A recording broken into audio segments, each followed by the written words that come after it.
Bengaluru rave పార్టీతో తనకు సంబంధం లేదని కాకాని చెబుతున్నారు. కానీ కాకాని పాస్పోర్ట్లు రేవ్ పార్టీలో ఎందుకు దొరికాయని టీడీపీ నేత సోమిరెడ్డి చంద్రమోహన్ రెడ్డి ప్రశ్నించారు.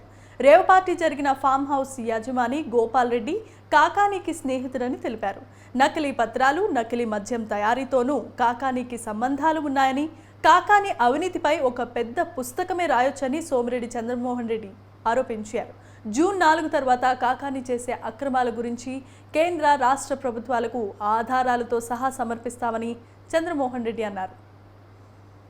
మినిస్టర్ కాకాని గోవర్ధన్ రెడ్డి కనుసన్నల్లో బెంగళూరు అవుట్స్కర్ట్స్ లో ఆంధ్రప్రదేశ్ వ్యవసాయ శాఖ మంత్రి Kakani Govardhan Reddy mafia gang rave పార్టీని అక్కడ ఆర్గనైజ్ చేసింది బెంగళూరు అవుట్స్కర్ట్స్ లో. దాంట్లో కాకాని గోవర్ధన్ రెడ్డి స్టిక్కర్ ఉండే car plus Kakani Govardhan Reddy passport రెండు దొరికినాయి.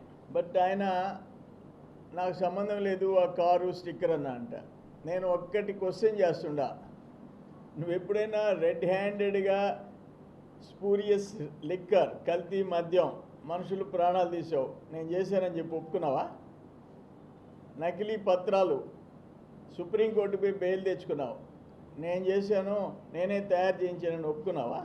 దాంట్లో నీ తోటి ముద్దాయిలు ఒక్క బెంగళూరు నుంచి drug mafia, red sandal mafia, liquor mafia నీ తోటి ముద్దాయిలు రాజేంద్ర నిర్మల్ కుమార్ శ్రీనగర్ బెంగళూరు, ఎస్ఎన్ సంతోష్ ఆజాద్ నగర్ బెంగళూరు, లోకేష్ ఎట్ లోకి cargo Lokesh Girinagar Bengaluru, Mallik Shetty Ramesh at cargo Ramesh at Shamrajpet Ramesh, నలుగురు. ఇప్పుడు అక్కడ జరిగింది కొకైన్ అండ్ డ్రగ్స్. ఆడ రేవ్ పార్టీలో ఏం దొరికినాయి?